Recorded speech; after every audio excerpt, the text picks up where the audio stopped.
Hey everybody, Fred Love here, and I'm back with another guitar lesson.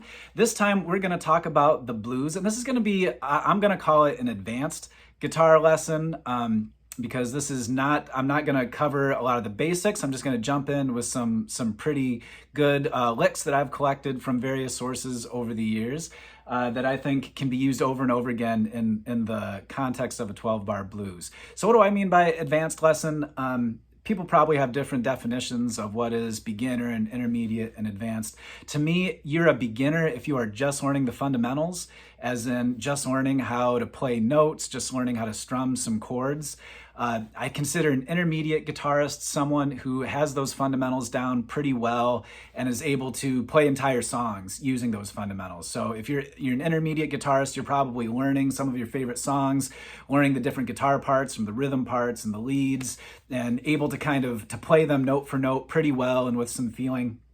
To me, an advanced guitarist is someone who has played enough guitar that they are able to be creative with it. They're not just regurgitating songs and pieces that they've learned. They're able to synthesize all the stuff that they've learned and make something new with it, whether that is writing their own songs, or they're able to improvise a solo, or able to kind of show up and jam with somebody and hear what they're doing and immediately come up with their own part that complements that original part. If you're doing those things, if you're taking what you've learned and using it to find your own voice as a musician and make something new, you're probably doing some pretty advanced stuff. So today we're going to talk about a 12-bar blues, specifically the turnaround. What do I mean by turnaround? Usually that's the very end of a 12-bar blues pattern. They call it the turnaround because it kind of wraps up that 12-bar progression and then points the listener back to the beginning when the next progression starts. So we're usually talking about the last 4 bars of the 12-bar blues, and today we're going to specifically look at just those last 2 bars. And so we're in the key of E, and so I'll play what I'm talking about just so we're all on the same wavelength here, and I'll adjust my camera. Hopefully you'll be able to see my hands and my guitar and be able to see and hear what I'm talking about. I got my hot dog shirt on. I love me some hot dogs. I hope you do too. So we're in the key of E. And so the turnaround is going to be when you hit that B chord, the 5 chord, A,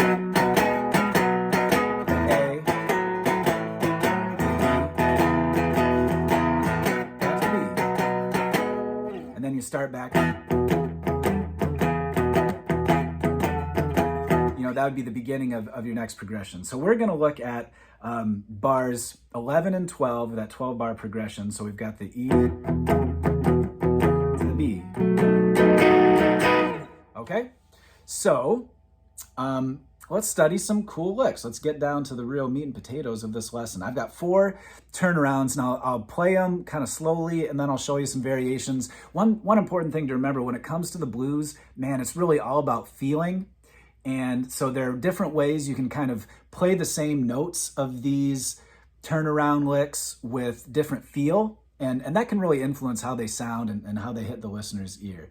So the first one, I call the Buddy Holly, because this is really reminiscent of the end of Buddy Holly's guitar solo in That'll Be the Day. And it's probably the simplest one that we'll work on. And that's, so you're gonna take probably your middle finger or your ring finger, and you're gonna start on the 2nd fret of the G string. You're gonna slide it up.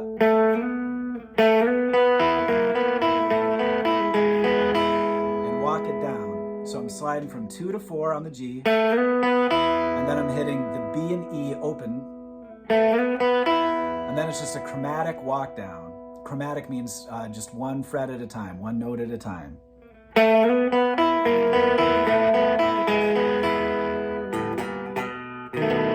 when it gets back to that 5 chord, you can kind of do a little chromatic walk up on the A string, A sharp, E. So does that sound familiar? Is that, if you've listened to That'll Be the Day, do you recognize that? I'll kind of play it at speed. Right?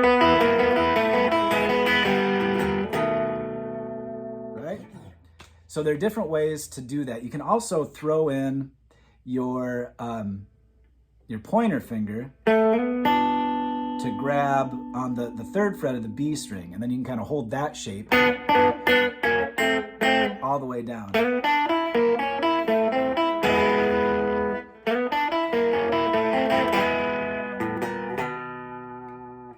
you can do it either way.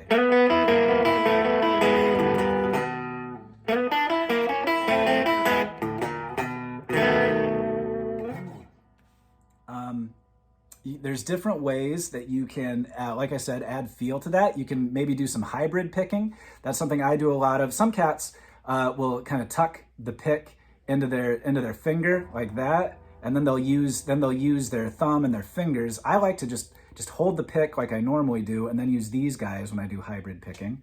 So I'll kind of show you that. So that, when I do that, I'm sliding up from the second to the fourth. And then I use my middle finger to pick that B string on the third fret that I'm holding with my pointer finger. And then I walk it down.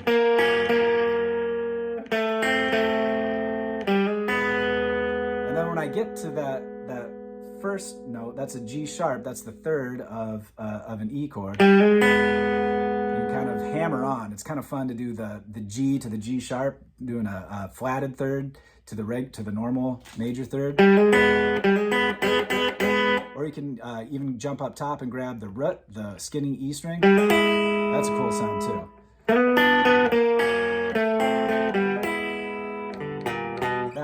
That was sloppy. That was better. That's usually how I would do it if I were at a blues jam. So there's all kinds of variations there. You can also do it kind of...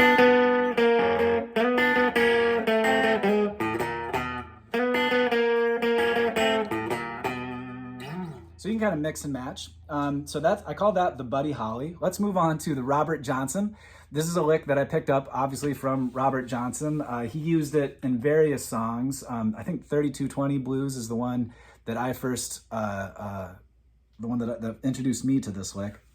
This one is also going to involve some hybrid picking, using the pick and fingers. And you're going to come up to the 12th fret, and you're going to use your pinky to grab that root note on the skinny string.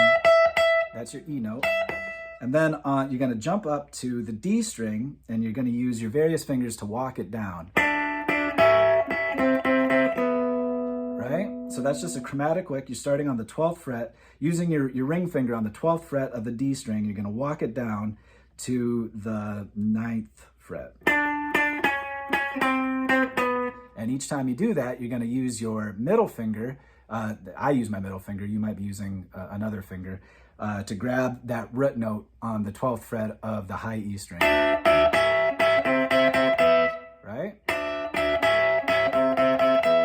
And then come up here and maybe grab like a B9 or a B7, whatever you want for your beat chord. So.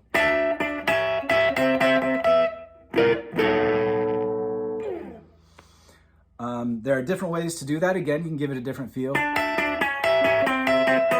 Do that ba ba ba ba ba ba ba ba ba ba ba ba. Give it a triplet feel.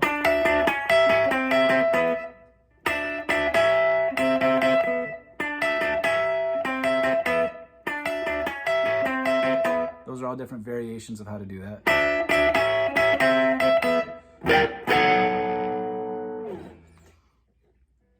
So there you go. There's my rendition of a Robert Johnson turnaround. Here's another one. So those, the first two, those are usually you're kind of descending, right? You're starting from a higher note and working your way down. I'm going to give you a couple that are ascending turnarounds. The first one, I call it the Brook because I ripped this off from my old guitar teacher, Brooke Hoover in Cedar Rapids, Iowa.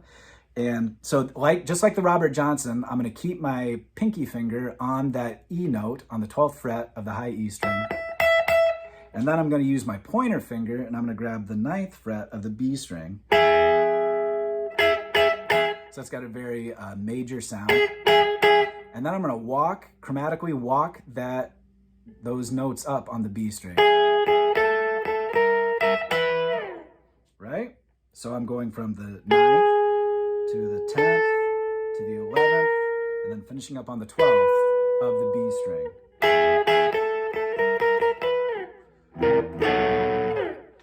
And then you can kind of do a triplet feel on that too. Whoops.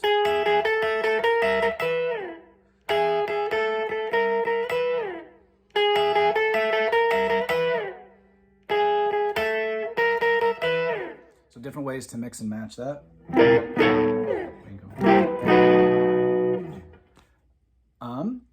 There we go. There's the Brook. And then finally, we're going to finish up with the Matt. This is one that I ripped off from Matt Woods, one of the best pure blues guitarists I have ever met, but lucky enough that he lives here in central Iowa. So this is one that I stole from Matt. So if you come down here, just like you're doing your open E chord, right? Now take all of it off except for your middle finger and your pointer finger. So you're grabbing the 2nd fret of the A string with your middle finger and the 1st fret of the G string with your pointer finger. So that's a B note under your middle finger, and then your G sharp. Here's your B, and here's your G sharp with your middle finger. And this is going to be another chromatic ascending walk up. So you start there, and then you walk it up 4 frets. Right?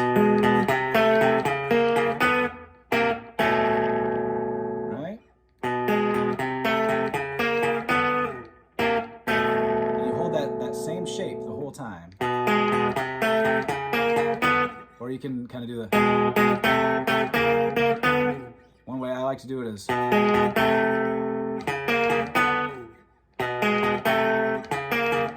That kind of mixes and matches the triplet feel with playing them in unison.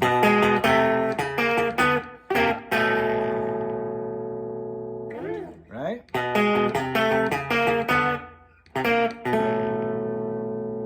So there you go. There is our turnaround lesson. 4 cool turnarounds. Let me know if you find them useful. I think you can use them both as a rhythm technique if you're kind of comping while someone's singing the verse, but it's also a great way to wrap up your blues solos as well. So